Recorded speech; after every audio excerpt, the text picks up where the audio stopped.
ابن عباس کہتے ہیں کہ مشرکین میں سے کچھ لوگوں نے دور جاہلیت میں بے گناہ لوگوں کو قتل کیا تھا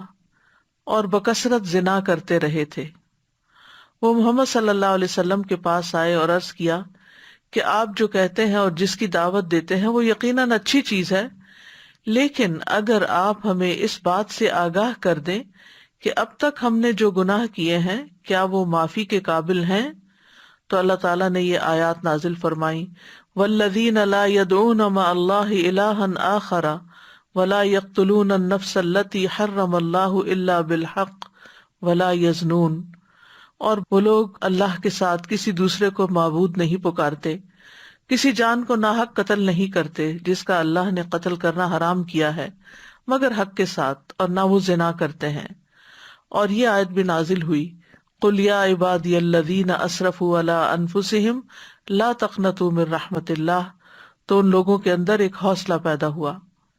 یہ آیت قرآن مجید کی سب سے زیادہ امید دلانے والی آیت ہے۔ ابو الضحیٰ بیان کرتے ہیں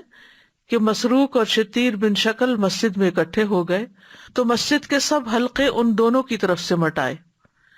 اس پر مسروق نے کہا کہ میں سمجھتا ہوں کہ یہ لوگ ہمارے پاس کوئی اچھی بات سننے کو ہی جمع ہوئے ہیں،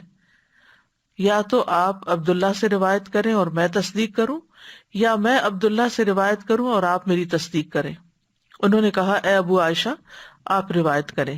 انہوں نے کہا کیا آپ نے عبداللہ سے یہ بھی سنا ہے کہ قرآن میں کوئی آیت نہیں جس میں اس سے زیادہ شدید توکل ہو، یا عبادی الذین اسرفوا علی انفسہم لا تقنطوا من رحمت اللہ؟ انہوں نے کہا ہاں میں نے ابھی سنا ہے، یعنی یہ آیت سب سے زیادہ اللہ پہ بھروسہ اور توکل کروانے والی ہے۔ اس آیت میں بنیادی طور پر اللہ سبحانہ وتعالیٰ ان سب لوگوں کو جو اللہ سے دور ہیں، جنہوں نے کفر کیا یا شرک کیا یا نافرمانیاں کی، ان کو توبہ اور اللہ کی طرف رجوع کی دعوت دیتے ہیں، کیونکہ اس میں بیان کیا گیا ہے کہ جو شخص گناہوں سے توبہ کرے اللہ اس کے سارے گناہوں کو معاف کر دیتا ہے، خواہ وہ گناہ کتنے ہی بڑے کیوں نہ ہو